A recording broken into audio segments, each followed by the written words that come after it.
5 minutes. Thank you, Madam Speaker. With the June national unemployment rate at 9.2% and consistent double-digit unemployment in my district, we must get Americans back to work. June marks 29 consecutive months where we've had unemployment at or above 8%, averaging 9.5% during that time. Unemployment hasn't been above 8% for that length of time since the Great Depression. We've got to start utilizing the policies that will get Americans back to work.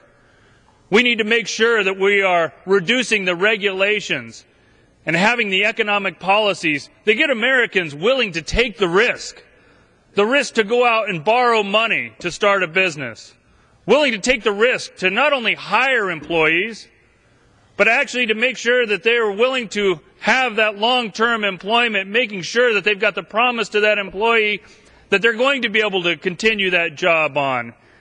We've got to give Americans the opportunity to take that great risk in our economy. We also need to unleash the strength of our nation by utilizing our natural resources. Here's the greatest opportunity we have as a nation to get Americans back to work is by utilizing our own natural resources. In my area where we've got double-digit unemployment, we've got water shortage that causes our agriculture to leave land fallow, leaving thousands unemployed. By getting the water flows moving again, we can not only get agriculture moving again, but the local economies. The mountain areas with timber. If we don't use the natural resources that we have in our forests, if we don't manage our timber harvesting plan, not only will we see the lack of employment opportunities, but we'll see devastation. We'll see fires because the forests will manage themselves if we don't manage the forests for them. We need to make sure that as we're looking at across the nation, our oil reserves, between our oil, our natural gas, our shale reserves, we have the largest resources in the world. We've just got to be willing to tap into them. We need to shorten the time on permits. We need to reduce the regulations so we can actually go in and get the oil so that we're not dependent on other nations. These aren't Republican jobs.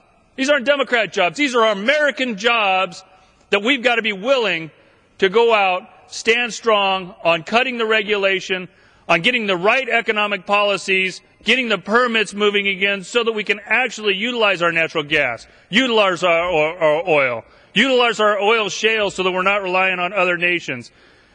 Use our timber harvesting plan so that we don't see the devastation when the fire hits us, and utilize our water so that we can actually get agriculture moving again.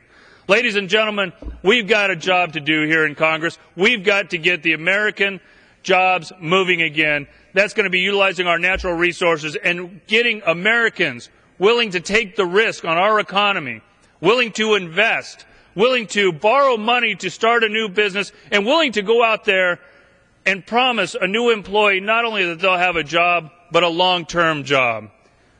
We have the power to do that here in Congress. We need to have the will. Madam Chair, I yield back.